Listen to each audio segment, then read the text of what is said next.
What's up? What's up? What's up?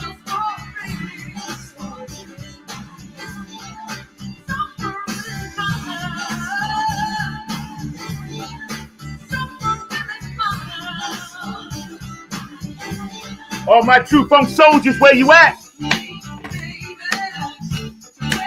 We got LA Young in the house today, yo! Oh! All right, we pushing it up like this. I gotta shout out a couple of people real fast.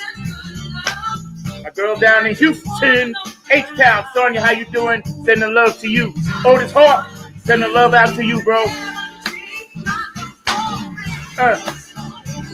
I love for real here. You feel me? You feel me? We are cranking all the way up today. All right. New York, where you at? Pennsylvania, Philadelphia, where you at? Jersey. Wait, let me turn this up. I'm feeling that bottom today, yo. DC, shout out to my dog, JTRP, feel better, brother.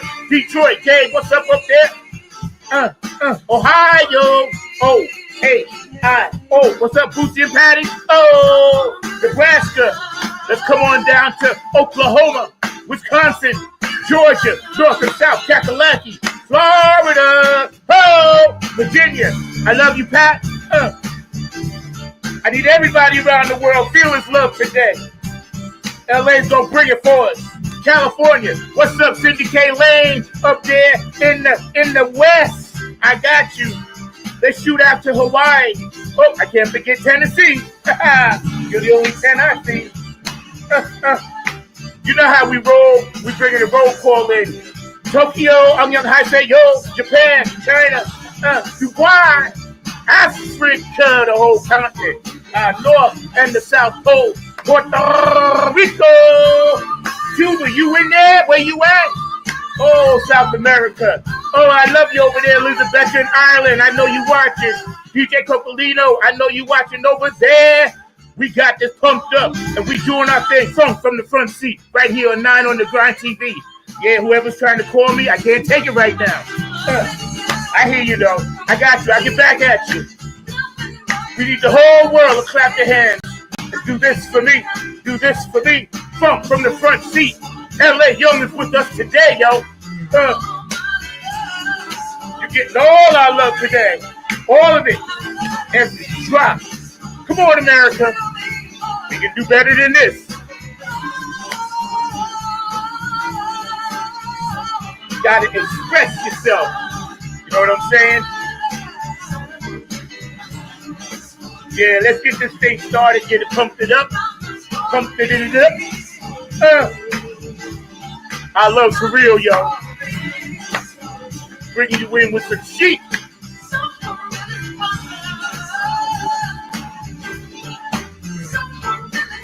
Sending love all around the world. We're going to make it radiate all around the world, yo. Light a candle. Keep it in the window of your conscious mind. So they'll bring that funk home in the one end time. We're going to get a little sage. Make sure we got our sage burning. We're going to burn some sage for our ancestors. Y'all feel me? Because we need our ancestors right now to get us through this tough time. So when y'all get a chance, you know, just shout out your ancestors, man. You know, they're the reason why we're here today, to be able to do this. And we must never forget the sacrifices that each and every one of them made just so we can sit here today as Black people. It's Women's History Month. So what better way to have week number 3 with one of my best Facebook friends. Never met in person, but I love this woman. She's doing her thing and, you know, in a beautiful place in her life, you know, and she's going to share some of that with us today. So without further ado, I'm going to bring in to Funk for You. LA Young is in the house. Hey, hey, hey. How are you? Hi. I am fantastic. How are you doing? I'm doing good now. I'm pumped up. I love it. Good. I love it. Yeah, absolutely man. Love it. Yeah. How's your family and everybody, and you know, all that good stuff? Oh man, everybody's healthy and happy and safe and in their righteous minds. That's a beautiful thing, right? Yeah, Yeah. yes, it is. Yes, it is. I like that you said that. I'm gonna write that down in their righteous mind because that's who we fighting that right now. I know. I like that. I'll get back to that Yes. phrase later because I like that, man. No, for real, it's important. It's important. Most definitely. so Most so tell definitely. us, for my audience, just meet you for the first time, Hmm. and everybody out there watching, we're gonna rerun the show again. And we'll cut up snippets as well. So thank you, StreamYard, for doing that. We really appreciate that. Makes our job a Yes. lot easier. And remember, these are just our opinions on the show. We're for entertainment purposes only. So, that's why you see the disclaimer up there. But for our audience that never met you, and tell us a little bit about yourself and your background. Well, I'm originally from Ohio, from the land of funk, Oh, right? I'm from the land of funk. And I'm the youngest of six. My parents are from the South. I grew up with blues mainly, bubblegum, pop music, but mm-hmm. mainly funk because just being from Ohio and being right on the, Lake Erie is that thing where, Lakeside and, my brother's from Lakeside and everybody else came from that is into the funk. I'm a contralto. I'm a Taurus. Go figure. Okay. Uh, You're right next to me. My birthday's next week. I know, and I just I'm a huge lover of every kind of music genre that there is. I love it. Yeah, that's what's up. Yeah, You're when I read your post and I follow you, and we'll get into your relationship with Mr. Norman Connors, one of the most greatest human beings ever. yeah, We'll get into that a little bit later. But yeah. coming up in the land of funk, and you said your brother was with Lakeside, right? No, they're my brothers. They're my adopted brothers. They Oh, your like adopted brothers. Well, that's yeah, just no, good enough. That's good enough. Yeah. Norman Beavers is like, I mean, we stay in contact. I stay in touch with Craig Lane from One Way. I mean, we just have this great relationship. They're just really like my big brothers. Yeah. They teach. I learn from them, so Yeah. it's a Yeah. beautiful thing. Yeah. Yeah. It is. What state are you in right now? I'm in Maryland. We live like right Oh, on the okay. Maryland DC, right on the Maryland DC line. I'm Okay. originally Great. from Great. Yeah. Ohio. Yeah, Yeah. but I'm I like on always that forget. DC. Yeah, that's what's up. So in this time of music independence, and in this time of ladies basically running the show, which I am so happy for y'all because this is long overdue. You know, Most as definitely. an independent artist, and you're making your own music and you're doing other things, what are some of the obstacles that you find that have been getting in your way, that you feel are kind of being moved now? I think the biggest obstacles for us women in the industry is women in the industry. And I hate to say that, but I keep it 100 all the time. And Got I to. think, I think instead of a lot of the women that are in the industry, we should be supporting each other, going behind each other and praising each other, sharing stages with each other. You have some great shows with some great ladies coming up: Shaka Khan, Stephanie Mills, Melba Moore. Uh-huh. All these, they're all sharing a stage. That's my manager there. Hey, Um, hi, how are you? Welcome.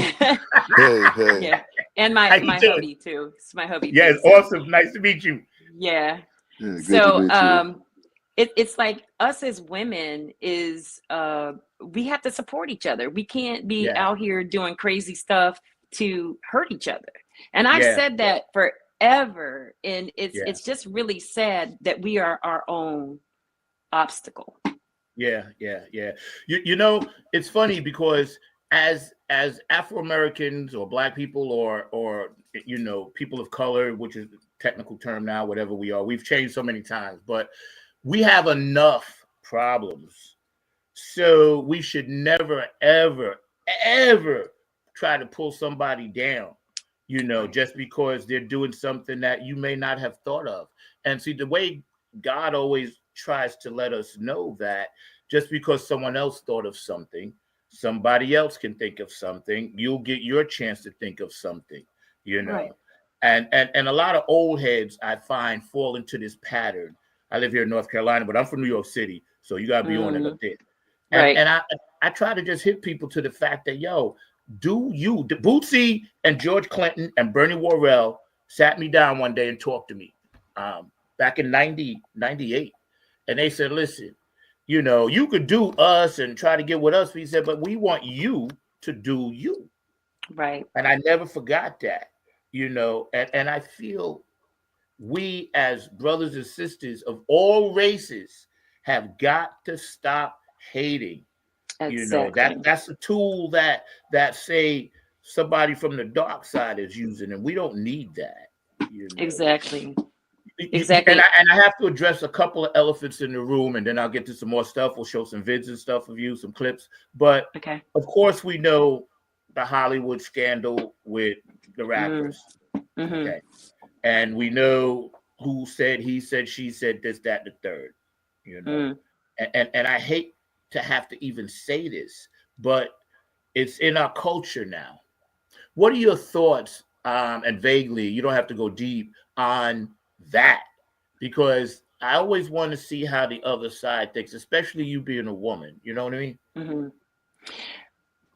Yeah, you know, one of the things that I can say about the whole thing that's going on with the rap industry is that I do believe that I don't believe what everybody says. I'm that person that I don't believe everything that everybody says. But what I do believe is that when something is brought into fruition, meaning you can prove it and it happens, then you have to believe the person that's telling you that happened, as crazy as it might seem. And I know that there's some crazy stuff that everybody's hearing. It's the same way what's going on in the government type issue. You hear all these crazy stories, but you have to really do your own research to see what is really real and what's really not. And for me, I am always going to be the one that believes a victim, especially when it comes to the women, because some of this stuff is so far-fetched. You really know that it's just BS. We know that. But then you have to really get into some things that are very detailed that, you know, wow, that's really detailed. This is just too much. And if more than one person, as I was taught when I was younger, if you have more than one person telling you the same story, it's probably true. It's very hurtful, because I really think that it's hurt the industry. It hurt the industry really big time. And I think a lot of us musicians and a lot of people are having a hard time with it, because this is what we love. This is what we do. And to have somebody that you might look up to, or you honor, or you feel like, wow, I want to be like you one day, to have all of these deep, dark, crazy secrets and all this crazy stuff, it's very hurtful. It hurts your soul, and it actually makes you take a step back on, you know, because you have people looking at you crazy. Like, you're in the music industry. Have you ever been to a puffy party? That's usually the next thing that comes up. But it's just one of those things. It's hurtful, and you have to really reestablish us. We have to reestablish us and come together, support each other, and bring this music industry back up where it belongs. Bring that great music storytelling stuff that we have with the rappers when they were telling stories back in the day. You know, that's what has to happen. And we have to come together as a family and as a unit and support each other. That's my belief. That's right. That's right. And I'm going to get to that in a second, because I totally agree. I believe that, you know, like you said, it hurts us in so many ways. We already like second class in many people's eyes, not in everyone, but in some people's eyes. And what they will say is, you know, and I'm going to talk about the independent artists later, but, oh, well, see, that's why we can't do that. We can't get nothing, can't have nothing. You know, we got to hear all of that. Oh, and we hear that enough, you know, and the fact that, I mean, I'm not a hip hop artist, but I grew up in the hip hop era because I was playing the music. And, you know, I like Redman, Eminem, and, you know, I like all the stuff that he did with you know, Biggie. You know, I'm from Queens, they're from Brooklyn, and, you know, that kind of thing. And Run DMC, you know, all of those guys were there. Now, I grew up on Long Island, but I got a chance to get that vibe and feel it. And when hip hop first came out, like you said, it was storytelling, and it was battling in a different kind of way at the parks, at the halls. And then we figure, okay, wow, this guy, he's like a billionaire. Like, yay, great. Bring some back to the community. Come back and help somebody, you know, like open up other avenues for people. But instead, Yeah. you know, Satan got a grip and said, "Nah, man, we bring you this way, man." I'd like to speak with Boca if you don't mind. I don't know Go if you can hear ahead, me. please Can you hear do. me? Hey, Yes, how I are can you? hear Welcome you. to the show, man. Thank Hey, you. Thank thank you you. for Thank popping you. on. I love it, man. Thank you, man. You guys are beautiful together. I'm always rooting for you. Thank So you. tell me really quick. You heard what we was talking about as an engineer and somebody that's in the game and in the business, and you know your lovely wife is in the business. What are your thoughts on that? Well, you know, her and I always have our discussions, and she comes from the female point of view, and I give her the male perspective. Yes, yes, Because it's from a male, most of these allegations typically are targeted towards males. yeah, And so what I typically try to do is I try to look at it from both point of views. The point of view of somebody who has a lot of allegations against them, but also the point of view of what if it was me and I was in those shoes? Because it's very easy being a man to be in those shoes, right? And yeah, somebody make an allegation against you. And so then I think, well, how would I want her to react if somebody came up with an allegation towards me? And so what I try to do is just say, you know, I try to look at the vocabulary and try to respect the vocabulary the best I can. And right, the vocabulary words are victim and accuser. And the thing is that the same person who is claiming to be a victim is actually an accuser until it's proven. right, right, right, So, right. because the thing is, only they know whether they were a victim. Yeah, For us, they are an accuser. right, And right. so there's kind of like an idea of believe all victims, right? But then the question is, do you believe all accusers? Yeah, yeah, And there's a yeah, distinction there. And so yeah. many people will believe all accusers, but anytime you say the word all, you pigeonhole yourself. Because can you really believe all? Yeah, Yeah. yeah, All, Yeah, right? and So that's what I said. So yeah. yeah. yeah, yeah. So I think And that's the key. yeah, and that's a great way to look at it. This way, your energy, my energy, doesn't get caught up in the swing of it all. Because I love people that don't get caught up in the swing of it all. Because you know Yeah. they'll spend like 24 hours a day. They'll spend at least 16 swinging back and forth, and you wasting Yeah. your own brain power. Remember the third eye, man. Let's wake up. You know, and Yeah. see we're in the change, the transition, revelation, whatever everybody wants to call it. We in it. Can't be Yeah. denied. We see it. Yeah. We're living it. We're feeling it. And dark skinned people, we're like, man, come on again. You know, I just saw something yesterday. I posted about how they stripped Colin Powell and the Yep. Tuskegee Airmen. Now, how you come on, man? I thought we got past this. You know, what are your thoughts on that, real quick? I don't want to get too deep, but please feel free because Yeah. we got plenty of time as long as y'all want to hang out. So feel free Yeah. because I love opinions. Yeah. I had my opinions on that is this is how I feel about it. This guy, 47, can take a pen, a piece of paper, he can do whatever he wants to do and try to erase everything for his personal agenda. But on real time and in real life, you cannot erase everything that we've done. The place that he's living and staying in, we built.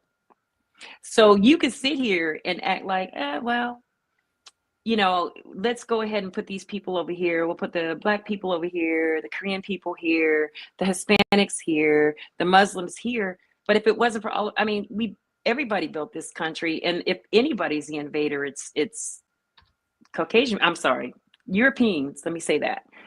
But at Right, the right. same time, we have to be very vigilant on how we're being treated as well. I don't take things lightly, nor do I want to have my kids or my grandkids or anybody take things lightly. You can't Amen. erase something. You can't erase something that we've invented and we're here. You can't just erase us and not act like we've never did anything. If it wasn't for us or a lot of the other indigenous people, brown, whatever people, there wouldn't be a United States. Yep, And that's it's right. the veterans, everything they're doing them, you know, it's really, really sad that we don't have a stronger government that's fighting for. We have a few people in government that they got the boxing gloves on. I appreciate that. But we as the people that we vote for have to be doing a much better job up in Congress and everything when they have these meetings in whatever they're doing. I don't even know what to call them meetings anymore. It's more like sparring, but it's kind of like they have to be more harder on, you're a president, you're not a king, you're not out. It's crazy, but Right? we have to do better than that. We have to do better than that. And I just look at it. It's funny sometimes to me because you can't erase what we built. Maybe in Yeah. your own head you can. If that makes you sleep at night, then do that. But Right, guess what? exactly. Me as a Black woman, I ain't dealing with it. You can say what you want to say, right, all day, all them little whatever you're doing. And to me, it's just rhetoric. It's BS, and that's how I look at it. Yeah. Mocha, your thoughts real quick, then I'm gonna move on. Well, I'm born and raised in Washington, D.C., so I've seen politicians come and politicians go, statesmen, journeymen, all sorts of folks come here in D.C. I try to treat I kind of look at D.C. as the neutral territory, and being native here, working in this community in sort of the Washington D.C. ecosystem. I try to stay as nonpartisan as possible. He has to. Just say you have And to. yeah, I have to. He but has I to. mean, He but has to stay there. Yeah. I mean, you got to live, you got to work, you got to survive. So I'm Oh pretty yeah. much nonpartisan. And what I He do can't speak is on it. no, Just I'm say you just can't saying speak on it. no. I'm speaking, but I'm just saying this is the speech. Yeah. It's you you you try to be Switzerland, like in banking, right? You try to be Have to be. Switzerland, Have to and be. that's what being native to Washington D.C. is. Yeah. And see, I get that because there are certain times, and we all had parents where they'd be like, okay, your mother be talking to your father, and all of a sudden somebody calls and they'd be like, got put on that white voice. So we in the music industry, I'm telling the truth. I I've had to do definitely it. know. I call it worked in saddle corporate. shoes. It's called saddle shoes. Yes. I worked in Yes. corporate America in healthcare for 22 years. And believe me, proper King's English was coming out of my mouth until I got to the street where I could be like, yo. So again, I get it. And see, you as a manager and LAU in the business, me in the business, we know it's political because there's only so much I'm going to say. You know what I mean? Because I know how it comes back to me. That's why you see the disclaimer. That's why, I know how to maneuver those waters because I've been doing it so long, and I worked in corporate bands as well. And there were certain times where we couldn't say who we was performing for in New York. And it was people like, Whoopi Goldberg and John Leguizamo, and they were having private parties, but we couldn't go out and be like, yo, I just, whatever. We couldn't do that. It was a certain decorum and a certain kind of trust that people have in you as an artist that you have to adhere to. And a lot of artists don't get that and they get caught up in it. That's why I keep a separate page for all my stuff. If you notice, all my stuff is always separate because I don't want exactly what Mocha mentioned that, to happen.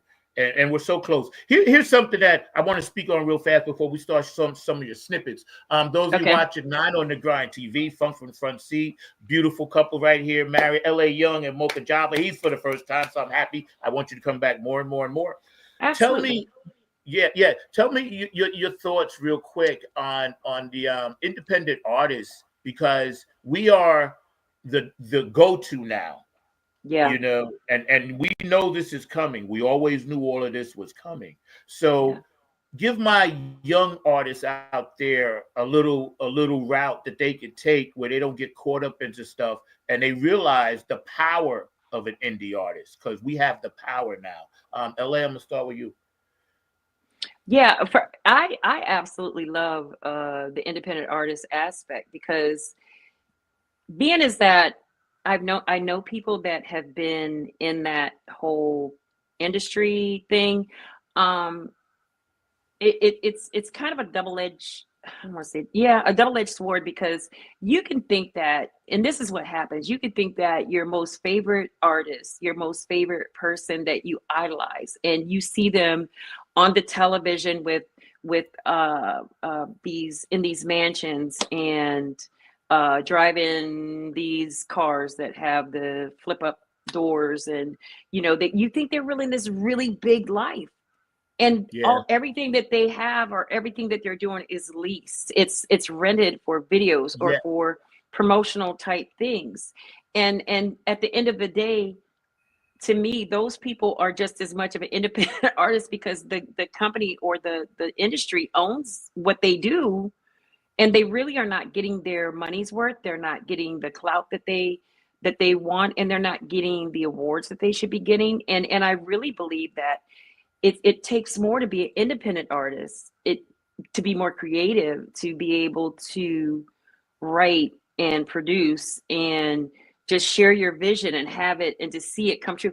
It is way more respected than having, and I'm not knocking the industry, but I'd rather be independent than have an industry behind me, because you have to make sure that Yep. everything that you're doing, that you're getting what you want, because you don't want anybody else painting your house for you. I'd rather paint my own house, than have somebody from the industry paint my house, because they're not going to do what you want to do. They do what they want to do.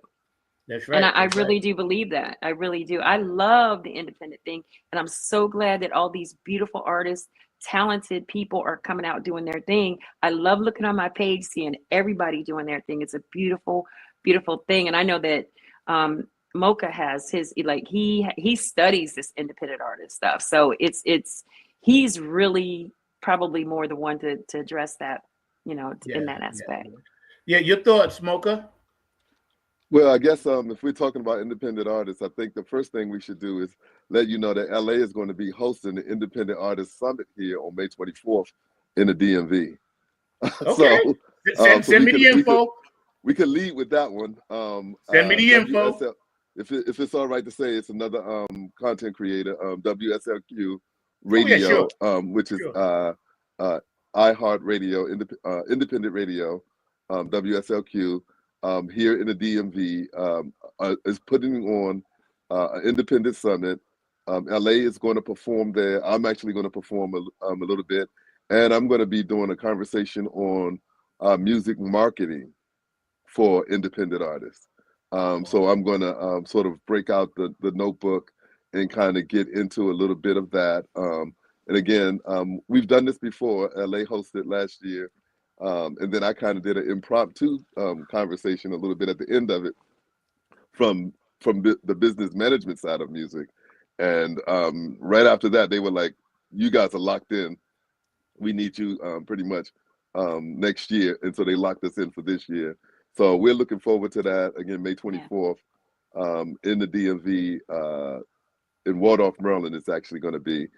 So anybody who's in this area who wants to come and attend, it's $25 to attend, but it's oh my God, it's going to be bargain. a lot of folks there supporting, a lot of independent artists, musicians showing up. People are going to be networking. They're going to be learning. So yeah, I guess this is probably the best time to just kind of do that little bit of a plug. There you go. Good throw in for Silco and Sharon. That was awesome. That's May where you managed. 24th, That's where right? you made May it. 24th. Yes, May 24th. So if you're in the area, come on through. Yo, I might be. You never know where I am. I'm like in the mothership. So you may see me beam in. You never know. Yeah. Tell Scotty to drop you down. Hey, drop you up into some. You know what I'm saying? Yeah. I'm always around. So people like, well, how'd you get here there? But I keep it on the move, but I just keep it like silent. Yeah, we're the same way. Like my dogs, they said that in Public Enemy: move as a team, never move alone. Welcome to the Thunderdome. There you go. So I want to show some of your snippets, but I wanted to reflect on the transition of a beautiful artist, Angel Stone, and your thoughts on that, because of course the rumors come out. Was there something shady? She had just tried to do or get away or do something, and it was like something with her management company. I didn't pay attention to it. I just know we lost a giant. So LA, your thoughts on Angie? Ooh, it's ironic that you mentioned that. I'm doing a tribute to Angie Stone in Hampton, Virginia on May 17th down in Hampton at the Event Center. And Angie, I was just as shocked as everybody. I seriously, my heart hurts. My heart hurts because such a genuine, beautiful woman. I've never met her. I wished I could have. Um, all the rumors and stuff like that. I think it's best to just, let people, when that happens, especially for the children and the grandchildren, I think it's best not to stir up a whole bunch of conspiracy theories. Amen. Because it's very hurtful, and it's like losing that person every time that you hear something. And the things that I've been hearing are just crazy. I do believe that something happened. I mean, we know that, but if you have somebody that said that they helped this woman out of a vehicle, or they spoke with them, I mean, you have to believe that this young lady is saying what happened. But at that point, you can't, it could have just, it was God. I mean, it was his way. I don't know about all of that, but what I do know is that she's not here. I know that they actually matter of fact, Miss Karn pulled up a video last night, and we were watching it, and I said, that's old. They pulled up an old video of Angie saying that she's still here, she's alive, da da da da da. That was done like I think like 5 or 6 years ago, because there was a rumor. It was a while back, but now this is what people do, and it's very difficult for the family to actually have closure, and especially her children and her grandchildren, when people are digging up old stuff or people bring it up to the forefront. I love her music. I think she was the most talented writing. Oh my God, she was just beautiful, just a beautiful soul. And I'm very honored to be able to be doing a show in honor of her. Good for you. In Hampton next month, and I'll be posting that stuff on my Facebook page and every place else that I'm around. But I'm really honored, and she's going to be dearly, truly missed. And I pray for her family that they, are healing. Yeah, I was always a big fan of neo soul. Especially being in New York, Wetlands and CBGBs. When all that neo soul stuff hit, all of these artists at the time were unknown. They all came there, and I've seen them all, and the bands in New York, is so many different artists and so many different styles of music. But since I was so much into the P-Funk and the Hendrix, when I started hearing all this neo soul stuff, I was like, okay, let me check it out. And I played drums for a few artists over there, small artists, local artists. And I was like, okay, I see what they're doing with this. They kind of took the 60s and flipped it to the 90s, which I loved, because I loved all of that 60s Motown stuff. Absolutely. And then, you hear somebody, and then, this Angie Stone. I said, what's this Angie Stone? Who was this Angie Stone girl? So I went to Wetlands this year one time, and I mean, Amazing. like I said, they were all there. The Outcasts, all of these artists wanted to always come through Wetlands because it was the Apollo of the underground back then. Oh wow. Yeah, it really was. If you look up the history of CBGB's, Wetlands, the Red Line, the Lions Den, all in that area, Club Life, there was around 7 places, the Izzy Bar, that we all used to play, and it was a circuit, just like DC had that circuit, that go-go circuit. And Chicago had theirs. Mocha, your thoughts real quick on the transition of Angie and what she meant to you and how you feel about it. I never got the chance to meet her personally. I did do a little bit of work with, I knew about her, of course, from the very beginning with the Sequence and the Funk You Right On Up. And I did a little bit of work with Cheryl the Pearl, which was part of the Sequence group. And so I think that there's a lot of history there. There's a lot of power there, and a lot of appreciation that needs to be there because they really started it. The female rappers, you know, and a lot of times I don't know if they get the credit for that because they know Angie as a powerful singer. So large, yeah. But for any woman that's rapping, you know, the Sequence group, they broke that door down. They were the first. And so you got to give that trophy to Angie for being one of the first female rappers that to exist on this planet and to put a record out. And so I'm sorry. Yeah, go ahead. And the other thing, I'm sorry, I'm just gonna, hook onto that real little train. They were with the Sugar Hill Gang. Sequence was with the Sugar Hill Gang, which our favorite bass player, Sekou, was playing with them. I know he would kill me if I didn't say that because he posted that because he played with the Sugar Hill Gang. And he posted that, and he was very devastated. But just to piggyback on what you were saying about and it's funny because a lot of people don't know Sugar Hill, they was using real drummers, and Dennis Chambers came out of that clay. And and every time I tell people that, they realize yo, Dennis was back there. That's why that pocket was so studied, because that's what they wanted live. But click. And getting back to what you said about the family, her family. The clickbait social media cesspool is horrible. It's horrible. People just want to do stuff, say stuff, agitate stuff. And then I'm like, okay, you got all of this two-dimensional likes, two-dimensional numbers, but what are you doing in the substance? That's why a lot of these young artists, I don't gravitate to them because they're not feeding my soul. And the music you make, the music, that you produce as well, it's music that feeds the soul. And that's what Miss Stone did. And so that's why I lit that candle today for her, because we want all ancestors and spirits to know we ain't going to forget you, So that's real cool. So let's get on to something that you guys have currently done and show some snippets. But first, I have to shout out a few people. So just give me time for a second. JTRP, P-Funk Radio, and, Gabe Gonzalez, Larry, Funkster Jones, and, of course, Robin Circle of P. And now Philly Phil is in that crew as well. Bootsy and Patty, I love you. Thank you for your support. HJ Entertainment, Kane and Jams, Tony Cam, the Funk All-Stars, and we're going to be doing the show with them, I think, coming up in June.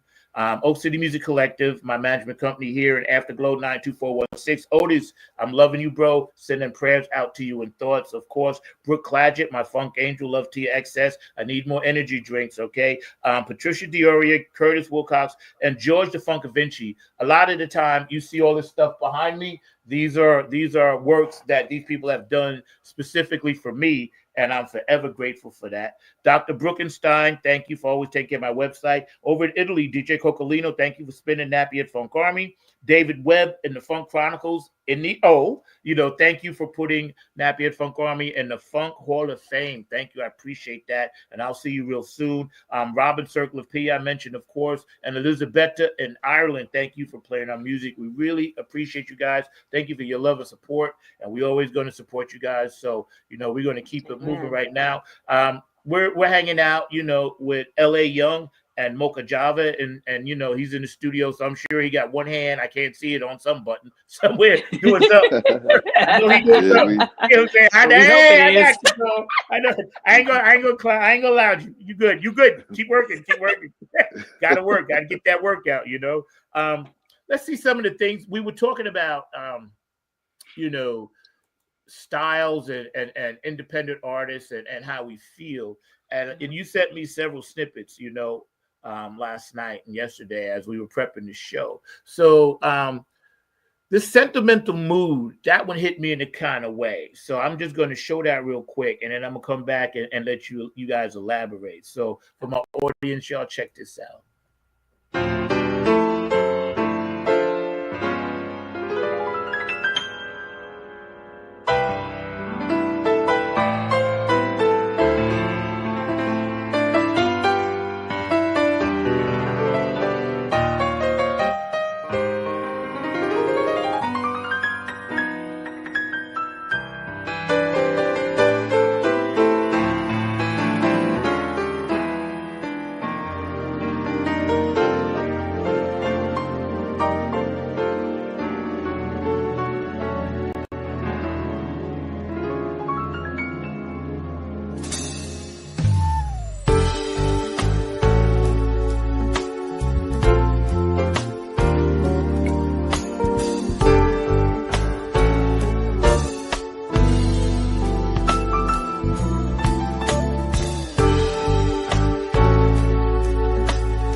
sentimental mood.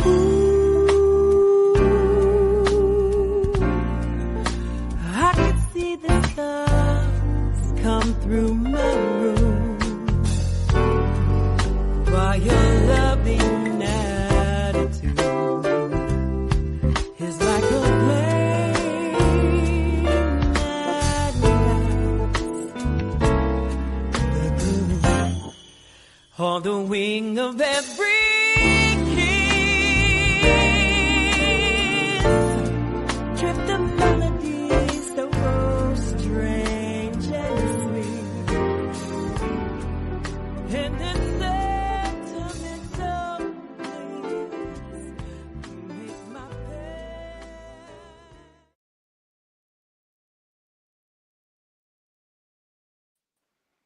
Golden Sue stuff, man. When I heard that, I was like, I want more. Because it took me, because I listened late last night.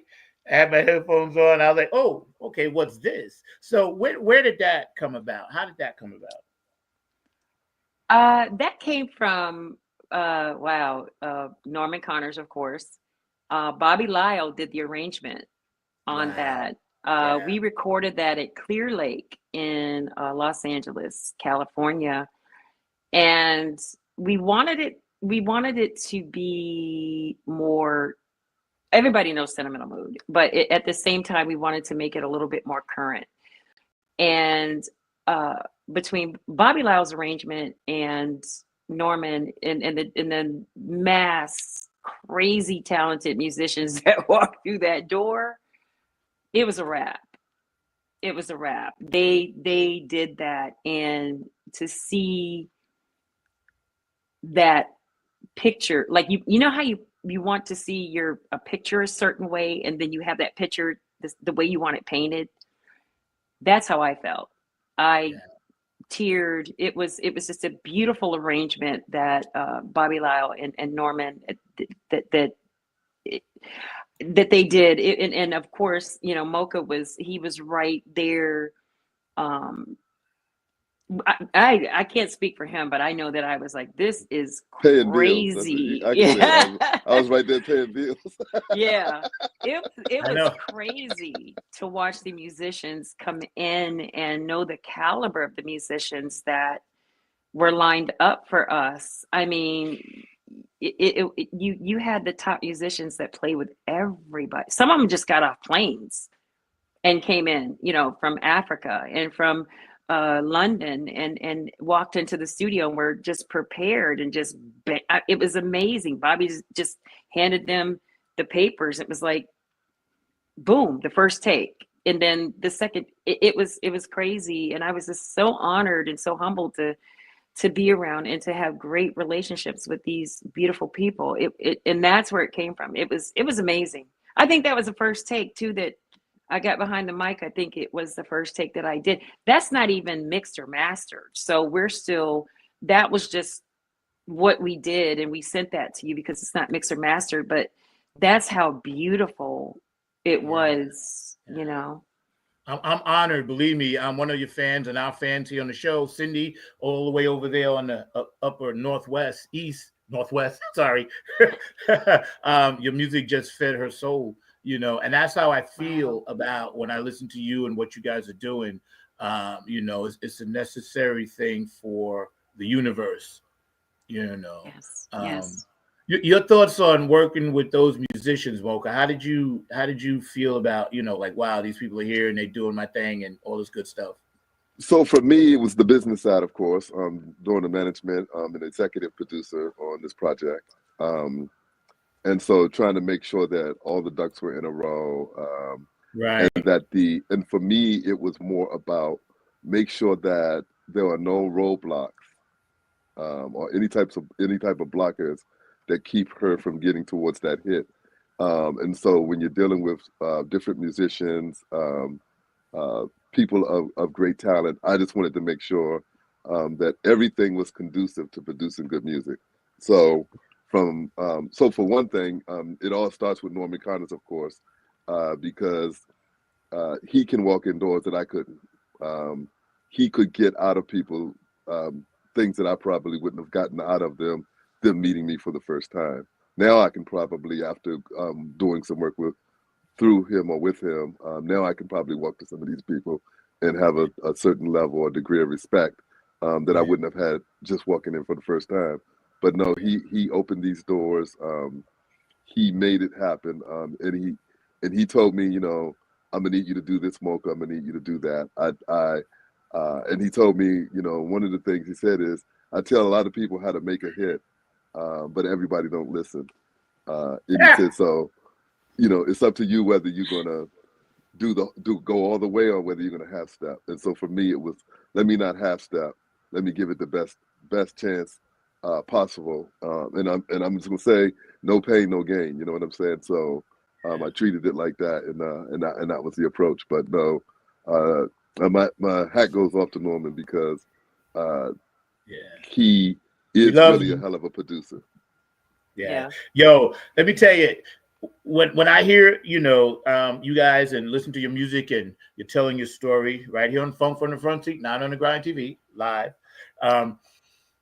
It's about tributaries. And what I mean is, okay, we got the ocean and then everything feeds. And as we are all tributaries to somebody else and somebody was a tributary to us, the way I always view music coming from, you know, the masters, and then you guys can go and then be masters of it because we are the gatekeepers now.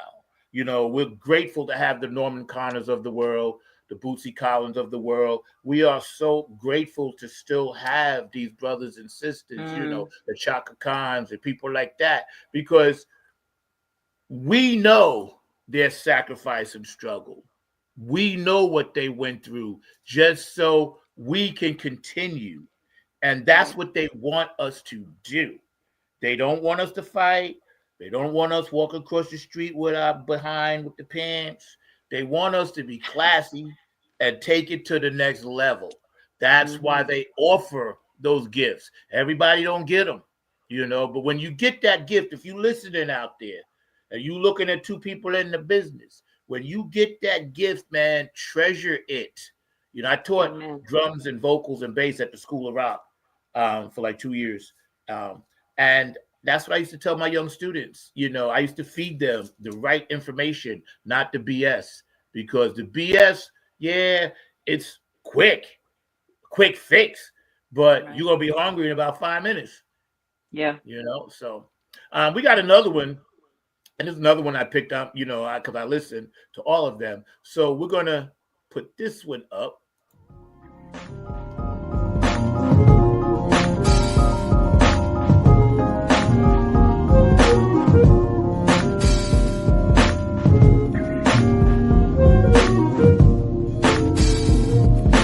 Wickedness here in the city I'm from. I pity the one who don't recognize how quickly I blow up like bubble gum. And it's a shame, really. I hate to party and run, but if I stick around too long, I just might have to bust my each and every day. We get confronted with the tongues of non-believers. Sound so hot, run up in the spot. Negroes catching fevers. Negroes always want to play the role, lovers and leavers. What you want is what we got. You couldn't cool us down to freezers. We got companies throwing deals at us like every which way, but we don't believe what we read. We know that they'll switch up the play. So when we into the joint, we stay on point like pencils. This industry is dirtier than garden utensils. We keep our head in gear. We steer clear with the focus here. Many rappers rap, but their raps are just bogus. We change up the tempo, rearrange the instrumental. Incidentally speaking, can't you feel the meter tweaking? We step up to the plate like fat folks after a diet. Negroes wanna buy it, won't be quiet, just don't riot. We attack the track with deadly force and the balance of a mastermind. Blow like a gun with a silencer. Been rapping this way since the age of 13. Most of these rappers started rapping when I was 33. No mercy, no leniency, no form of conveniency. We keep the crowd stepping, got you scrapping with our weaponry.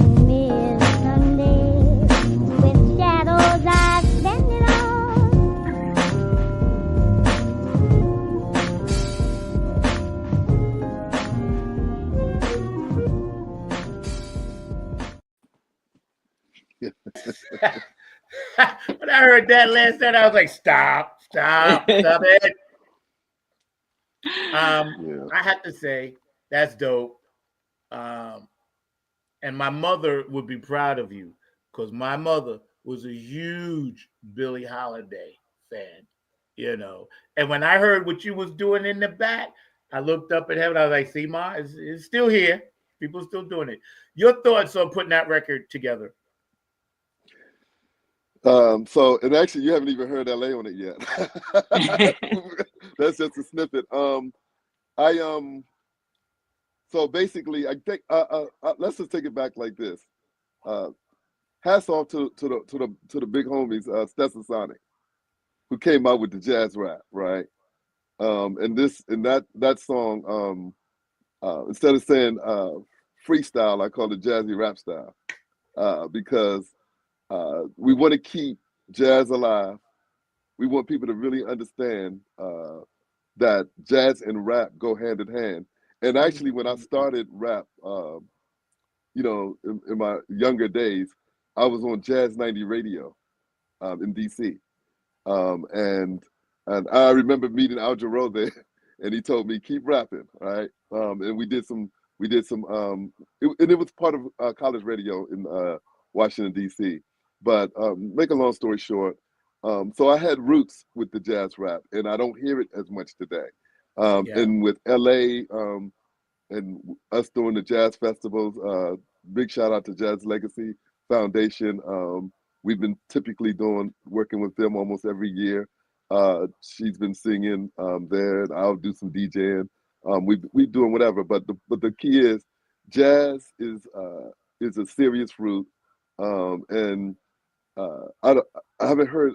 I mean, you had Tribe. They did the jazz, but you never heard DC come out with the jazz.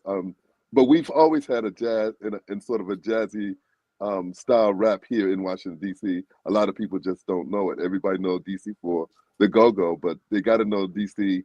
It's very versatile. We have anything you can hear musically, we have someone doing it here in D.C.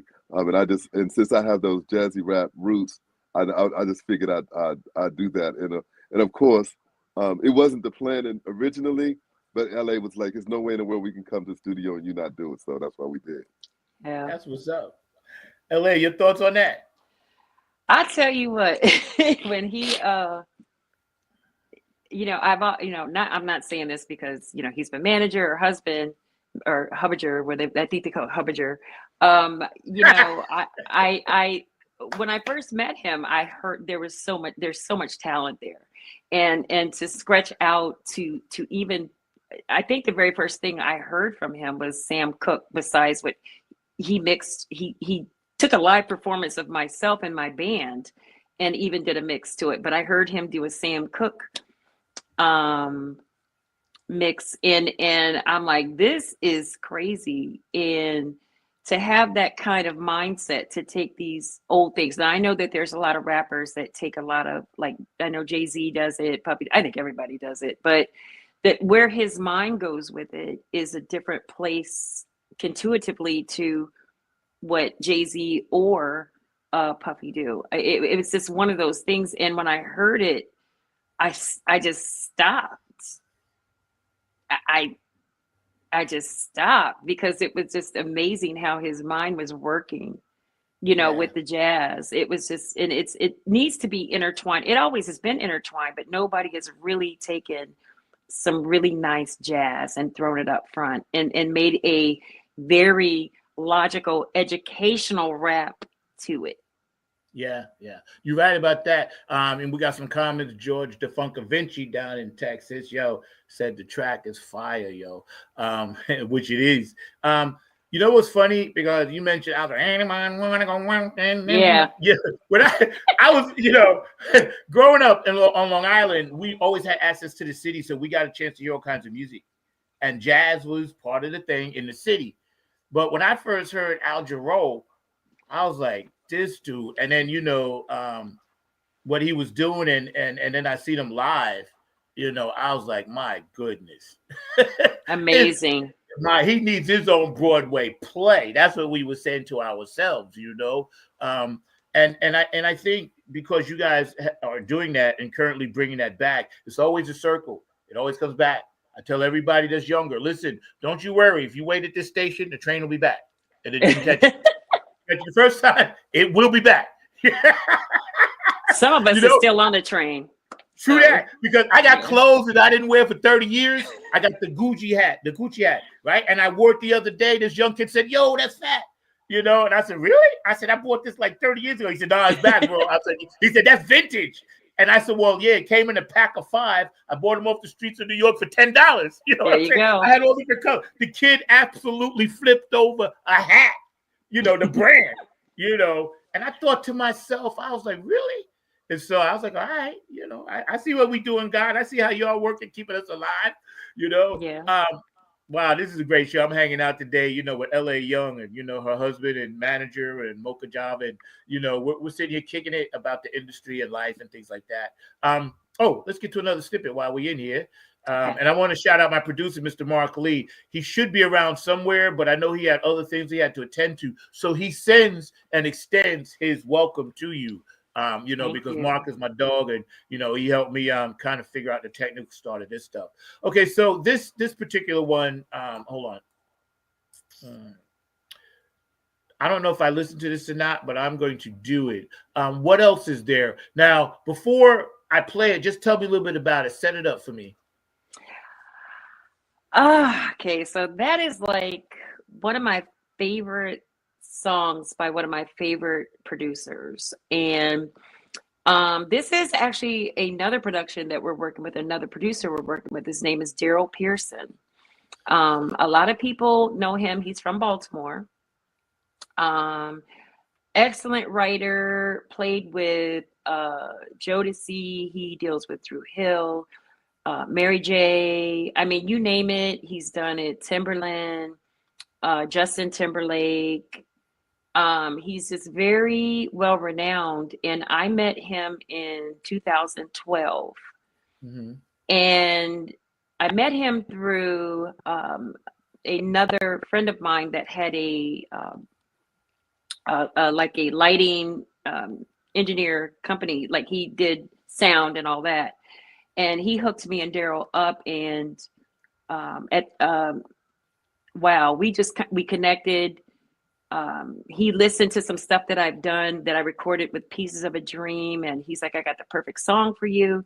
And this song is not even like, we're working on some other stuff with Daryl, but we're going to weave this song into what we're working on with Daryl.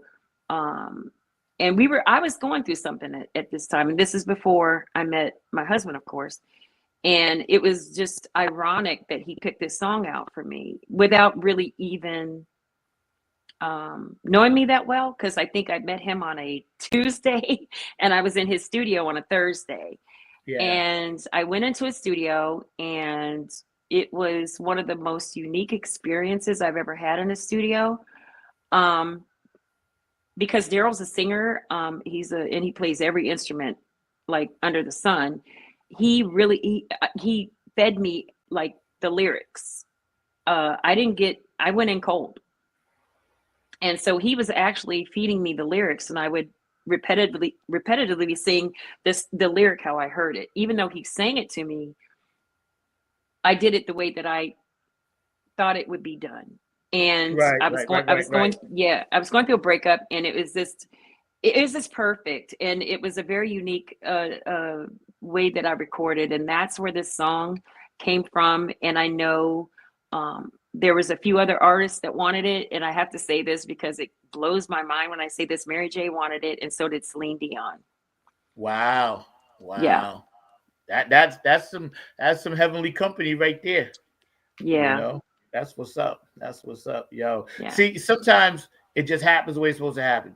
You get in and you just do. I always think of it as like a river, and you got, like I said, everything is water with me, be water. And it's like, things are set up before we even realize what God has. And then when we're in the middle of it, we're like, wow, what a blessing. But see, God had that planned all along. Yeah. I tell people, just think how many things have to go right just to get through one day. Yes. Let alone do a job or do music or whatever, be a housewife, whatever, kids, whatever. So many things have to go right. So that's why I believe, a lot of things are divine in nature, and such as you guys. So I'm going to run this really quick. Did I say Sweet Wonderful? Yeah. Oh no, what else is there, right? That's what I said. Yeah, what else? I've got nothing more to say. We're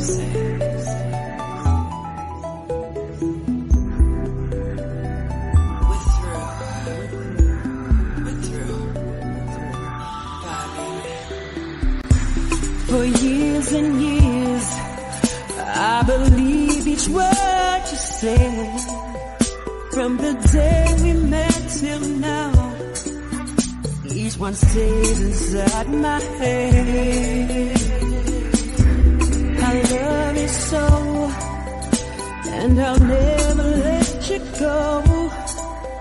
This was your pledge of allegiance to our love, which now is dead. So what else is there to say when it's over?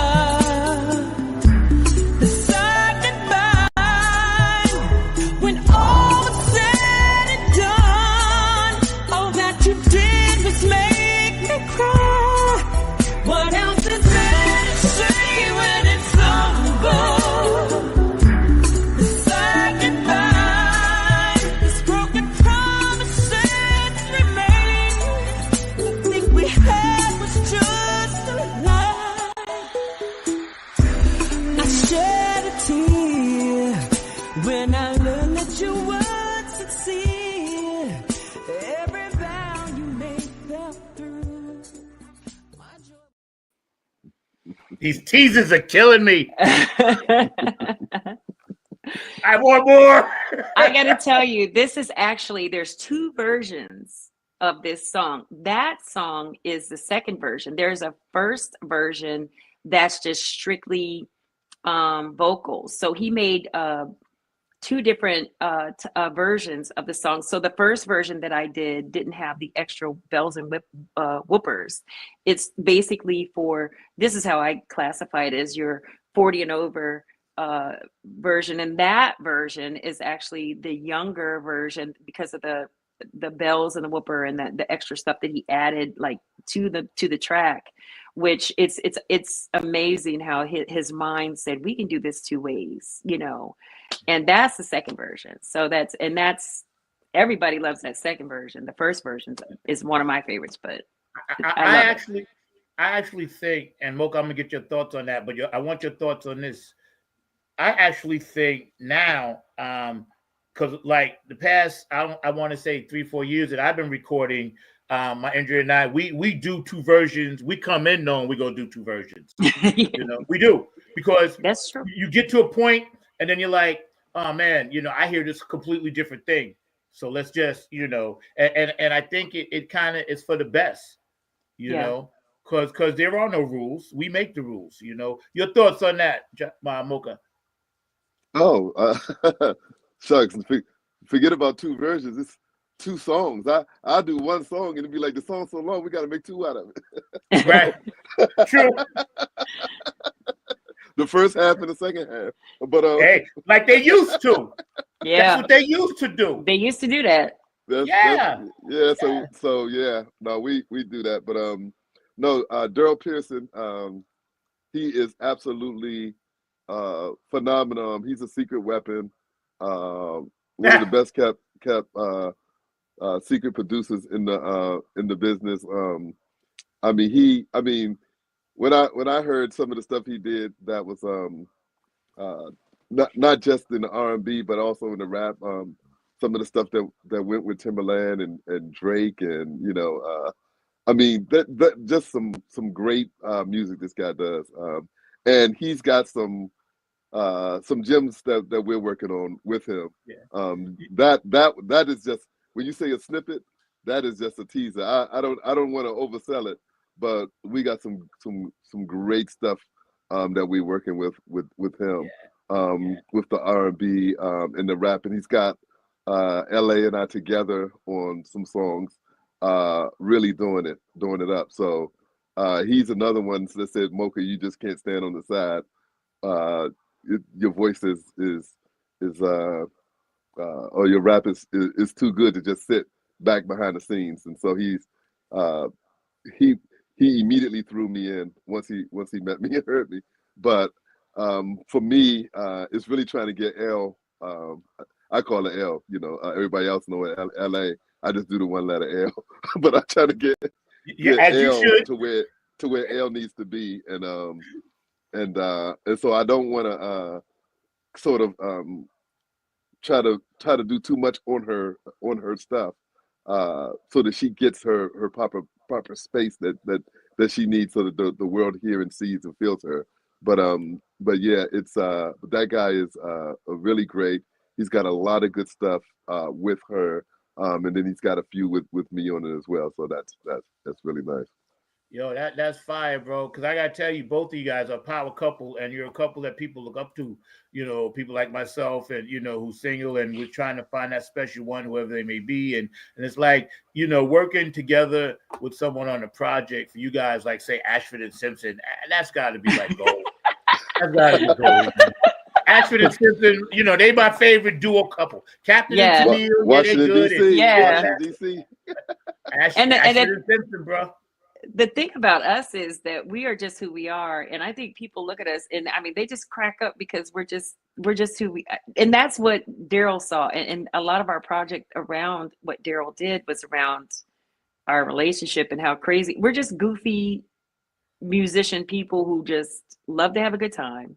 We love other people, and we just like to make people happy, and it's just this great experience. I mean, because it's a reflection of who we are together, and as well as being separate. He's a great individual separately, and I do what I do. I mean, but we together, it's just, we're just goofy, hilarious people. We laugh. We just want to make people happy and just enjoy the music and what we do. So that's how I feel. I mean, you could speak on it, Mocha, but don't hold back. Don't hold back.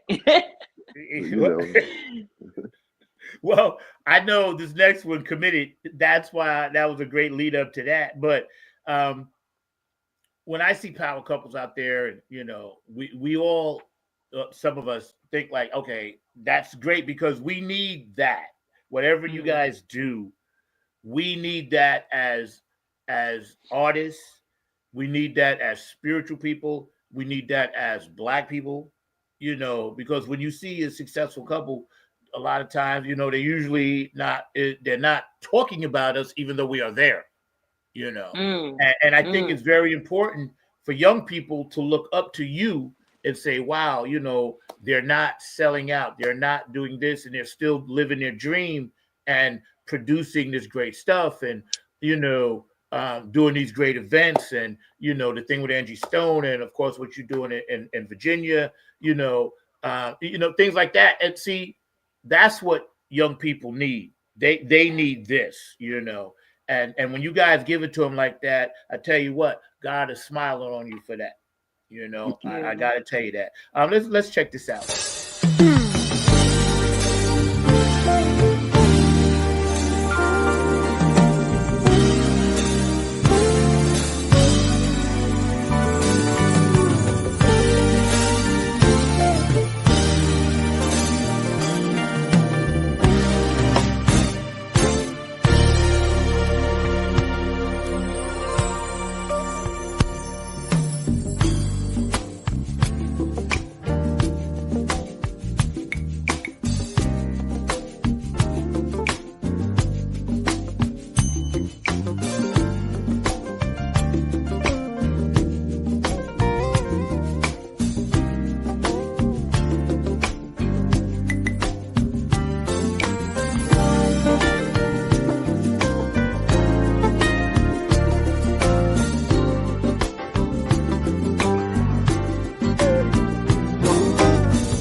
Yo, shout out, man. Let me tell you, my dog up in Philly, Kevin Harrington. I know he's loving this because he's a producer extraordinaire, and what you guys are putting out and gonna put out, man. I can't wait because I haven't heard the whole versions. Trust me, audience, I don't know what it sounds like. So I just know this: you're getting it like I'm getting it. I want more.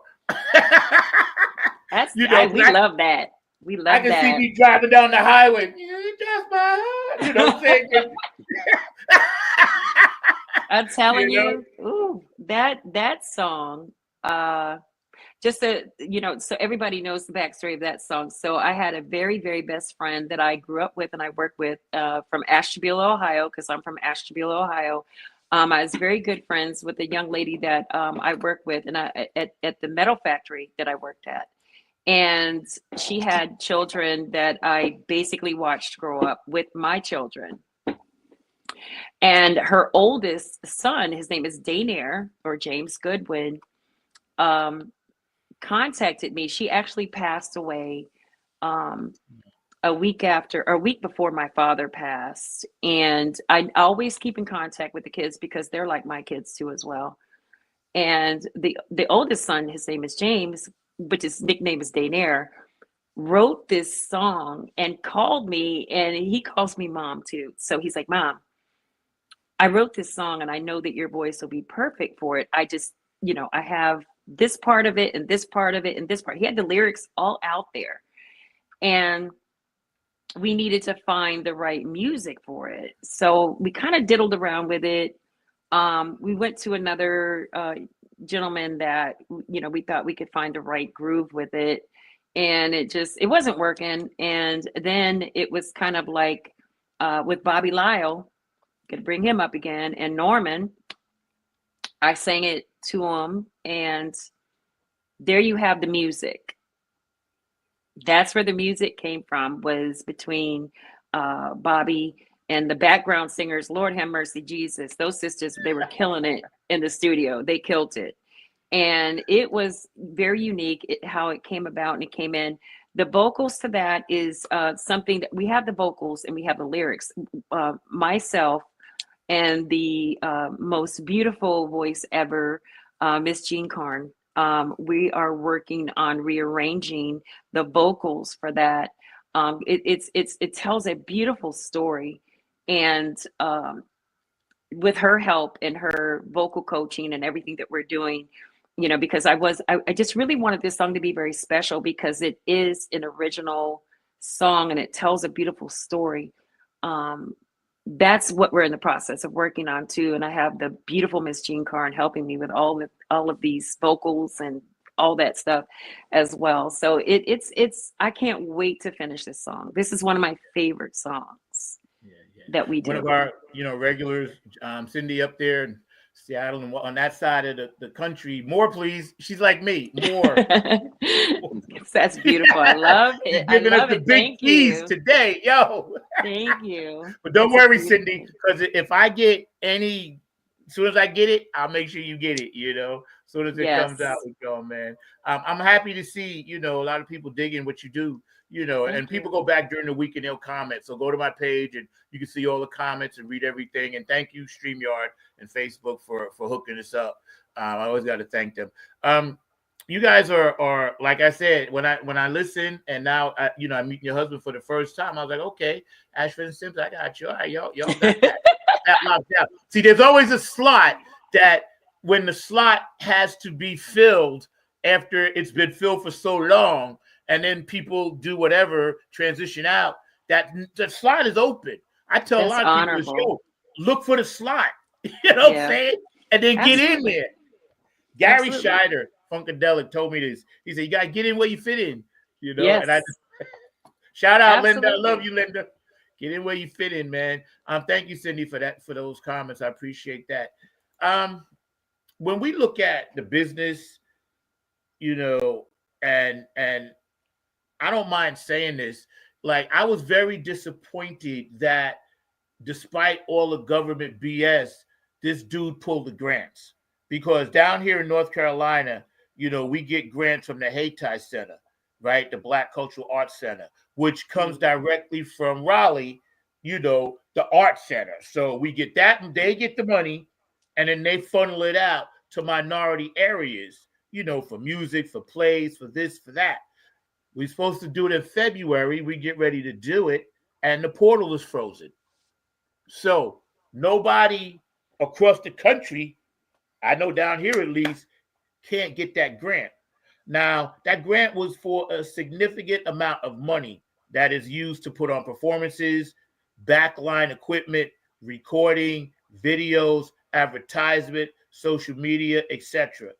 And without that grant, we're basically now down here at least working on a wing and a prayer. Wow. And I know one of the companies I work with relies on the grant. I can't say who they are, but they rely on the grant. I rely personally on the grant. My roommate, who is a singer and solo artist, she relies on the grant. And I am so hurt. I can't even get angry. I'm beyond anger. I'm hurt by this. Tell me your thoughts on how things are being snatched away from us before we even get a chance to do it. And then, we'll get back to the last snippet. Personally, I'm going to reflect back to what I said before. You can sign a piece of paper, you can do this, you can do whatever you want to do. But until I see it go through a court and I see it go through the proper channels and it's actually being done, then it's just basically because there's a lot of things that are going through the court that the court, which I'm actually, some of the stuff I'm a little bit shocked that they are shooting it down and saying, no, you can't do this, because a lot of people have this fear of certain individuals or fear of what they can do. Personally, until it goes through that process, you hear something different every hour. He's doing something or signing something or taking away until I see what I see, and I see it that it's directly went through the courts and went through its proper legal systems. Then I just look it off as extra BS. I mean, if it's shut down to that point where you've seen it, then yes, I'm really concerned about that. But I know that we've seen it. They did. I would hope that there's other avenues and there's other companies and there's other people, the state senators, your people, call them and tell them, you got to fight harder to get our stuff back for us. There's also different things as far as grants that I know that are not just in the United States. You could also go to other, like London. I know that they have grants for people in the States. I mean, go ahead and do the research and try to get the grants that we can get, or even just as a minority, or, we're a minority, you're a Black woman, whatever, you're a Black male. There's different avenues out there that I know that they'll still help fund these projects. And I know that we need to be funded. I would hope that, this is just a temporary hold on these things, because they don't know what to do, or nobody knows what to do until somebody stands up and does it. Yeah. But definitely hit your people up, hit your representatives up, and make sure that they know that this isn't right. It's not I've gone to 2 protests so far down here. We played at one. Matter of fact, my band played President's Day down here. We were fortunate enough to get that. And it was a big thing. You can YouTube it and see the rallies. And we down here marching in Raleigh like every other week. North Carolina, I got to say, is very active against this. We have a lot of transient, a lot of college students. I would say people think this is a red state, but it's turning purple, because people are just fed up. Yeah. So we pushing it. And I just wanted to bring that up because I didn't know how it was in other states. But I like the information you gave, which this show is about going outside the box. Yes. And that's important. Thank you for sharing that, Most definitely. Sweet Wonderful. Tell me about that. Go ahead, Mocha. You go ahead and tell about that song. Hold up. Okay, I'll tell them about that. But before I talk about that, let me just say this real quick. The piggyback on what you was just saying about the grants and the money that's being taken away. I think that all of us artists, we have to remember that charity is love. That's what the Bible tells us. And that charity has to begin at home, has to begin with us. So even though we want government grants, we want government assistance, we have to remember that it begins with us. We have to start supporting artists ourselves. And, and not just trying to take everything for free. But I'm not just saying it's not one-sided thing. It's both sides. And we as artists also have to take a portion of our time and donate it to these causes, so that an organization like yours don't have to rely so much on grants. Artists need to show up where somebody is trying to keep inspiration and hope alive. And I can't go forward without even saying LA does that. From management side, we've booked these charitable events. She's done Feast of Sharing every year in Washington, D.C., 3,000 people, feeding the homeless. We donate our time. I see that. We do that, and we do that at cost. So it's not that they don't give us a check, but it's not the full check. It's a reduced cost, because it's just, what does it cost us to do it, and that's all we're asking for. And I'll make sure that our working costs are paid, and then we're not taking any money. I'm not taking any. LA's not taking any. It's just for what it's going to cost us to get out there and put the show on. So the sound, the lights, whatever. And then she donates her time for that. And also Sasha Buse, she did it for them, for the youth in the DC area. So again, we can't give 100% of our time, but can we give a tenth of our time? And if you can't give a tenth of your time, 5% of your time to a worthy cause. When we do this independent artist summit, we donated time to that. We've donated time to some of the jazz things. I mean, it's just because there are a lot of volunteers when you go to some of these places, but sometimes us as artists act like we can't be a volunteer also, but we can, right? Yeah, we can. So I'm just saying that, we do want government funds, but at the same time, we got to rely on us to make it happen, because God put the divine spark inside of us, and that divine spark has to come out of us. And then when it comes out of us, nothing can stop us.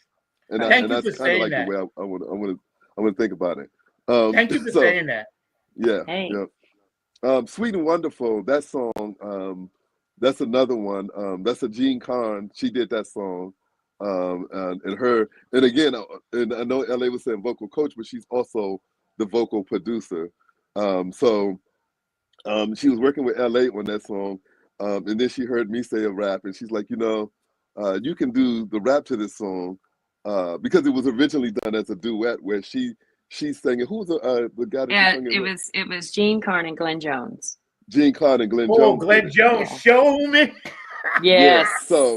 So Gene Clones and Gene Clones did this song Sweet and Wonderful. And so now myself and LA are doing it. And it's kind of like a wedding song. It's a song that you can do. It's got to be full family. So you could play it at a church, at a wedding reception. You could play it at a club. You could play it at a house party.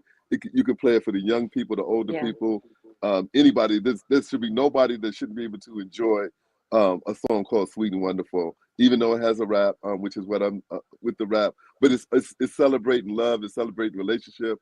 It celebrates marriage, right? And it brings something from the disco era up to this era. So that's kind of what we're doing. And actually, what we're planning on doing is trying to put together some sort of a line dance for this. So line dance, I got the hand dance. Or a hand I dance. got the person for you. Because Cheryl, one of my Funketeer sisters, she's the international. I love her. Yes, she's a friend of mine on Facebook. Yeah. Sure, hit her up. Yeah, I love that. We definitely need to. We not to talk. Yeah, she's a co-producer of this show too. She's on a lot. So look, Cheryl Wood.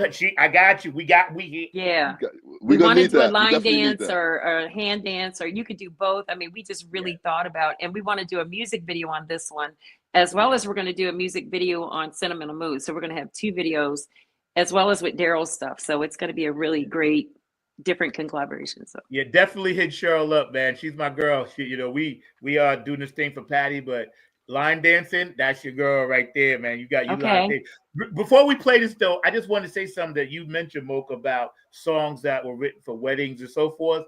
The other day, for some reason, I wanted to hear Shalimar, right?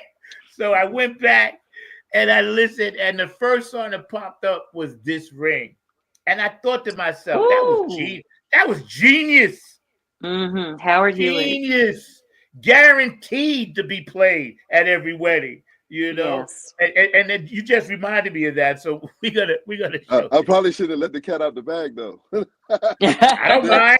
Hey, Oh. I get They're exclusives. Oh, This is and exclusive. exactly. And the beautiful thing about It's this an is I know exclusive, that definitely. Miss Karn is going to be I think she's dropping some lyrics on this too as well. So she's going to do some stuff on this with us as well. So we have some surprise little people that are going to be dropping some stuff on songs. So that's a beautiful That's thing. what's up. I'm loving that. Surprises are always good. Yeah. DJ Mocha Java's in the building. On the 1 and 2 door like I do. I'll show you how to serenade a queen. Give me the background.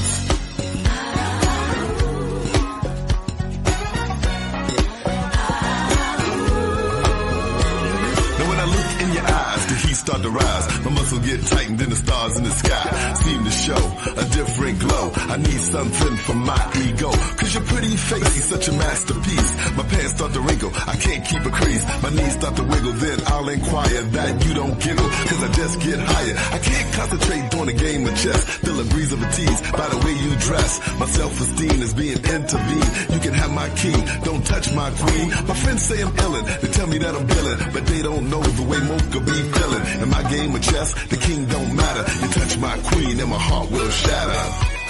Why? Cause you are a star. You are. You are a star.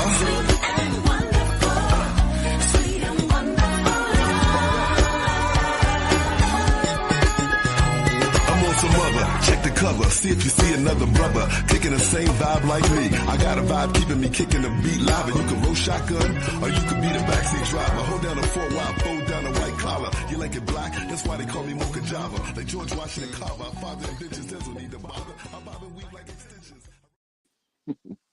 I see you. That's why they call me Mocha Java. I see you. Yo, that's dope. That's like riding in the summertime with the top. You know what I'm saying? Yo, man. Y'all got some serious stuff, and I'm so happy you're sharing this with our audience, man. I really appreciate this. It means a lot, you know. And we're gonna get your final statement. I'm gonna give you guys the full screen, but I just got to take a few minutes to run a few more of these ads that I got to do, and you know, people that have kind of tripped in. So I'm so grateful to have you guys on the Thanks show. for having us. I want you to come back, bring whoever you want to bring, producers extraordinaire, bring them. You know, musicians, bring them. If Mr. Connors can bless us with some time, you know, that kind of thing. Yeah, because this is what we do here, and the fact that I can share your love with, you know, my fans that never heard you before, like Cindy and everybody else, they're getting turned on to this, you know. So that's what makes me feel good, man. So y'all hang out a minute. Thank you, Cindy, and everybody that's been tuning in and all these great comments and things like that. So just hang out 1 second. We're going to give these beautiful people the last word. Hey, this is Keith Jackson with P-Funk Radio, inviting you to check out my brother Zach Robinson with Funk from the Front Seat. Saturdays, 12 noon on the East Coast and 9 a.m. on the West Coast. It all happens on 9 on the Grind TV and also on YouTube. Great guests, great conversation each and every Saturday. That's Funk from the Front Seat with Zach Robinson on 9 on the Grind TV and YouTube. Check him out. It's Peppermint Patty. Hello to everyone, all of our Club Funketeers all around the world. I want to say this to you. You're watching FFTFS on 9 on the Grind TV every Saturday, 12 p.m. Eastern to 9 a.m. Pacific. Oh my goodness, what a wonderful show it is. And it's with our Club Funketeer, who? Zach. On the 9. Zach is the vice president of the Club Funketeers. So we lift him up every day. And we thank him for keeping the funk alive. All right, go ahead. Let's do it, number 9. Peppermint Patty. Hey, y'all.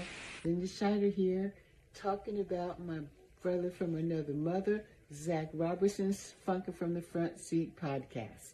It's Saturday afternoons, 12 o'clock Eastern, 9 o'clock on the West Coast, and 10 and 11 in between. We talk about, I'm on there sometime, we talk about politics, music, of course, what's going on in the world, and whatever kind of floats our boat that day. So y'all check it out. Like I said, Funkin' from the Front Seat, Zach Robertson's podcast, Saturday afternoons, 12 o'clock Eastern, 9 o'clock West. Peace. Hey, this is Jen Vanderputten, writer of Code and Prose. You are watching Funk from the Front Seat with Zach Roberson. Tune in every Saturday at noon for excellent and important conversation.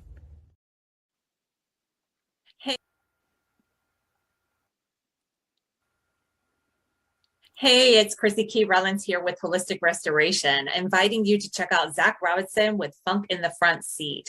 He drops new episodes every Saturday at noon on the East Coast time, and replays are posted for whenever you miss a live stream. You can find him on 9 on the Grind TV and also on YouTube, and get ready for the funk because he brings it every week along with hot topics, amazing guests, and great conversations. Again, that's Zach Robinson with Funk from the Front Seat on 9 on the Grind TV and YouTube. Go check them out. Hey fam, what's goody good? What's really good? My name is Jeff Roberson from the gospel group called Jeff Roberson and New Life. And I'm coming to you from the town that we had to name it twice. It's so nice. New York, New York. And I'm bringing you some news about my brother from another mother, Brother Zach, who's bringing you his hot new show called Funk from the Front Seat. Listen, he's bringing you funk from the vault, from the past, from the present, and into the future. He's got that music that makes the hair on the back of your neck rise up. He's bringing you funk all the way down to your toes. This is that funk that makes you really want to groove. Stay tuned. Don't touch that dial as he brings you funk from the front seat. Listen, let's go. I love it. I had to get a few. I love it. See, now Jeff, he helped me do some stuff on my spiritual album, but we try, and I want you guys to send me some promos like that so I can run them on other shows, please, when you get a chance. Oh, like most definitely. Yeah, but it was funny because people are like, wow, Peppermint Patty and Linda Shide and all that, because I kind of keep it like, we cool. And they are very instrumental in helping me keep this show alive. I'll just say that. And it's an honor because they're funk royalty. Like you guys are, soul royalty.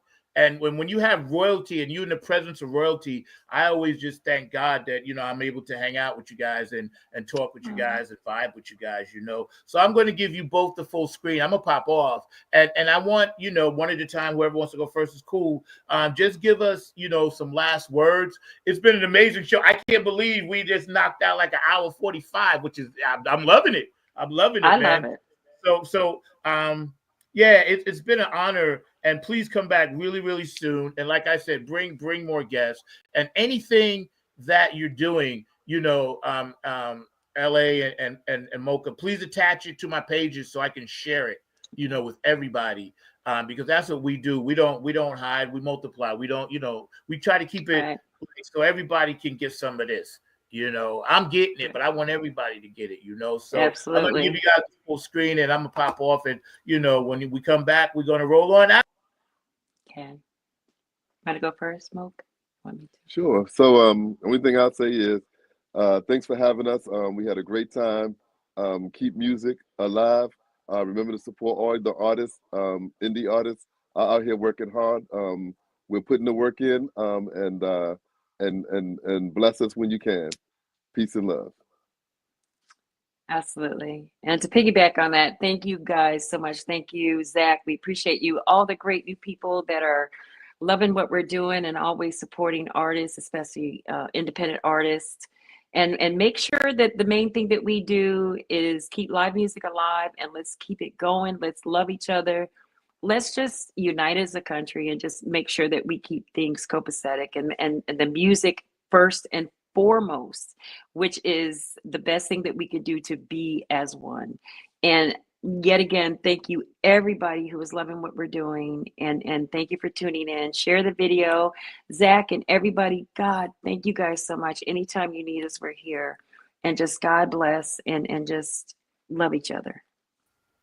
Yeah, man, I really appreciate that, man. Our special guest today, L.A. Young, amazing, her husband, producer, manager, Mocha Job. And you can find them on the scroll at the bottom. Follow their music, and they're doing great things. The universe got me right here today. I'm feeling this love. So if I drop a tear, it's only tears of love for all my peeps out there. For everybody watching, Cindy K. Lane, George the Funk Convention, everybody that'll go back and watch this later, we're going to rerun the show again at 9 o'clock tonight, and then again tomorrow at 6 p.m., I believe. But either way, it'll be on my pages.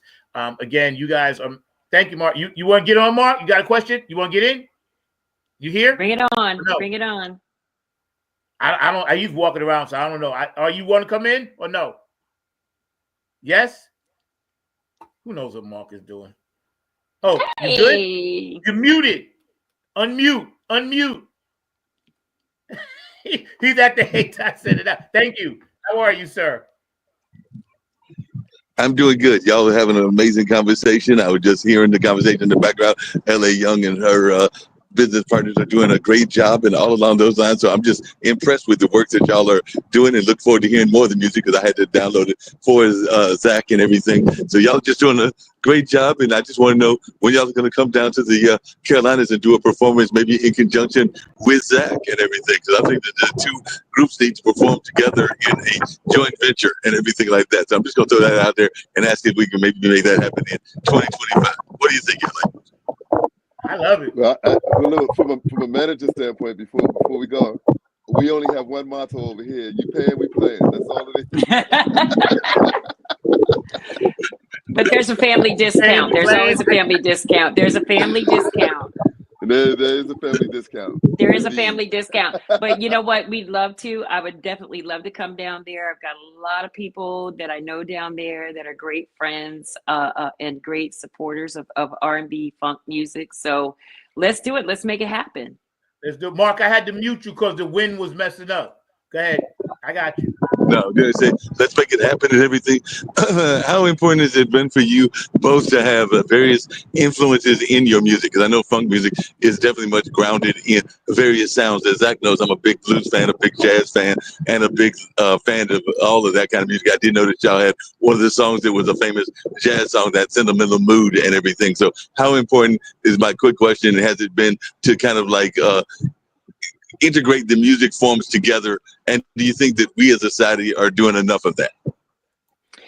Okay, yeah, oh my God, that is you know what, that is an amazing question. So to answer your question, I think that, to be honest with you, I didn't know how much of a jazz junkie I was until I got a little bit older and start doing more music. But being as a balladeer, the stuff that I was doing, which Phyllis Hyman is my all-time favorite female vocal artist ever. And from that, I got all of the other jazz aspects to everything that I was doing before. But it also connected everything with the Motown. Everything connects somehow, even with rap.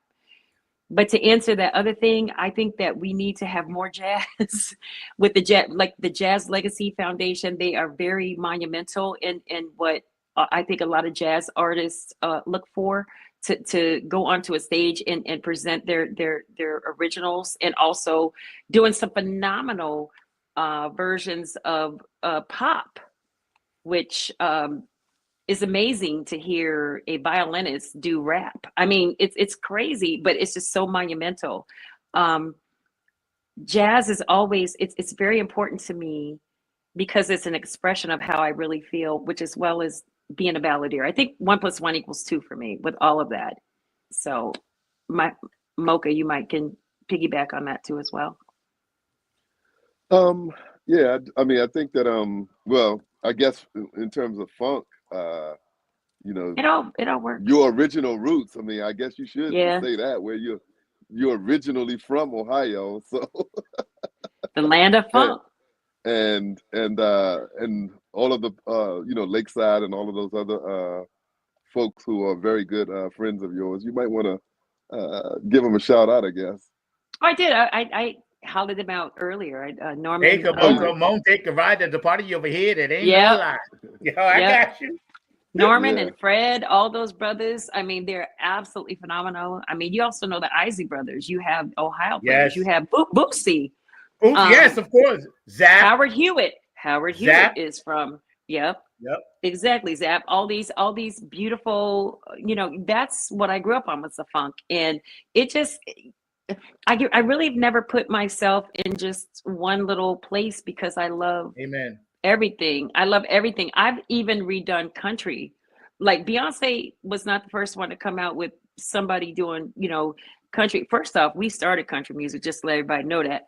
But at the same time, I did a rendition of Shania Twain with Pieces of a Dream, which is one of the most amazing jazz bands ever. I did Shania Twain's The Woman in Me, and I did it with James Lloyd. He was the arranger. We did a lot of one-on-one conversations, to get it to where we wanted it. And then the rest of the pieces came in, and that was one of the songs that was really big overseas. So I kind of I'm everywhere because I like alternative. I mean, I love all kinds of different music. I love rock. I love everything. And I think that everything has a piece and it makes you who you are, especially for me. I can't speak for everybody. I take rock, I take country, I take jazz, I take, hard head jazz. You take all this different kind of stuff and you just put it together in a pot. And for me, it's just happiness and it's just me. I need some help with something, and this is true. And then we're going to close, but I don't want you guys to leave, but I'll do the ending. But I'm looking for the very first Pieces of a Dream big hit, and it was the instrumental. And I've been looking for it, and Mocha, you might know this, in LA, you might know this. It was the one that went Earth, Wind and Fire. Maurice Whitehead wrote that for him. What was the name of that track? That's not Mount Airy Groove. That's I was thinking the other one. It was just like this really Earth, Wind, and Fire-ish thing. He wrote it, gave it to them, and they did it. Because when they was on tour with Phyllis Hyman, I saw them and Phyllis Hyman and Stanley Clarke together. And oh wow! And they did that, and it changed the way my guy Jeff Robertson, who did the thing, it changed the way we started playing music. Yeah, and I cannot think of that song. And I wish. But you know the one I'm talking about, right? I do know. I do. So I'm not crazy. Yeah, okay. About. You're not. I know crazy. it exists. I didn't make it up. I swear. I'll hit James up, and he can tell me, or I'll hit Kurt up and see. Yeah, let me know, please. I know the song. I do know the song. Because I got to hear it. I'm going crazy. You ever have an obsession about a song you have to hear? Yes. Otherwise, it'll set you off. I got to hear that song. Otherwise, worlds will collide. Yes. Yes. We're going to get out of here on that one, man. I love you guys. Y'all hang out for a minute. Mark, thank you for popping in, man. Thank you, Mark. And thank you, LA and Mocha. I appreciate you guys. I love you. You fam always. And you said united. We stand. We got to be united. So we're going to end with one of my tracks. Hey, yo, man, what time is it? You know what time it is, man. 2 a.m.? Yeah, man. Man, you know what? What's that? It's 8:46, bro. Wow, that's deep. Yeah, you know what time that is. Yeah, man. Nappy head. Yo. Funk Army. What's up? Stand up. Get in line, y'all. Yo, go drop that beat. You know what we gotta do. Yeah, man. We bringing this funk just for you. Repeat after me. Say, you don't have to be the best, just gotta outlast the rest. You don't have to be the best, you don't, just gotta outlast the rest. You don't have to be the best, just gotta outlast the rest. You don't have to be the best, just gotta outlast the rest. United we stand, divided we fall. Should our backs ever beat against the wall, we'll be together until the jam is done. I'ma say that again for you. United we stand, divided we fall. Should our backs ever beat against the wall, we'll be together until the jam is done. Here we go, y'all. Now let me tell you a little story about United We Stand. It says we're gonna funk across this funkless land. We gon' stand up and let our voices be heard. We ain't gonna let nobody stop us from spreading the spiritual word. The ruthless corporate greedy don't give a damn about the needies.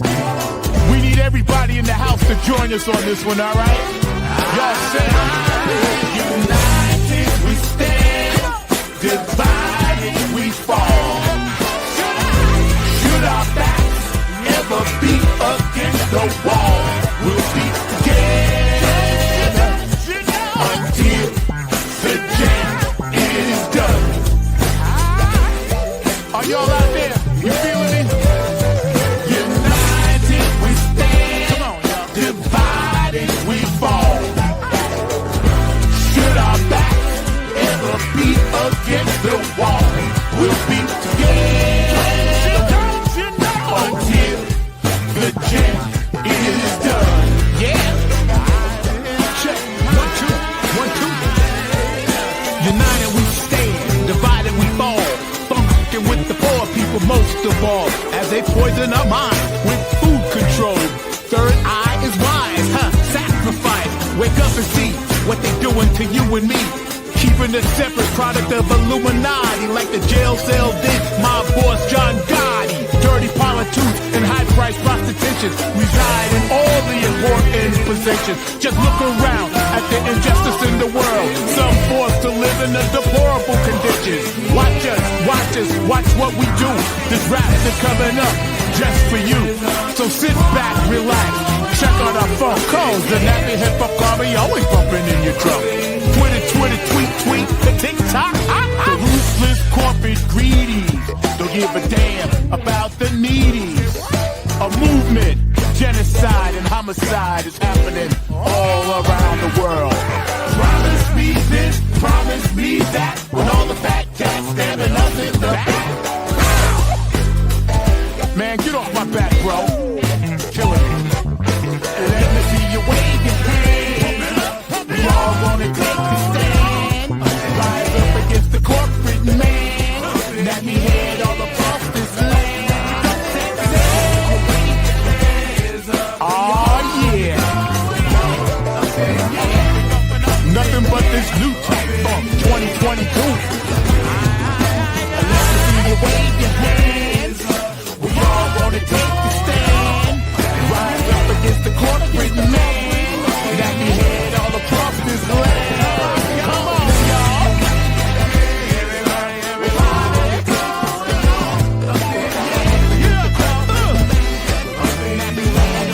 Come on, man. United we stand, divided we fall. One more time. Should our backs ever beat against the wall, we'll be together until the jam is done. Yeah. United we stand. Again, thank you, LA, and thank you, Boca. Thank you, Mark. And thank you, Cindy and George and everybody else tuning in. We love you guys, and we'll see you guys next week. Same time. Peace. Peace. Thank y'all. Peace. Much love.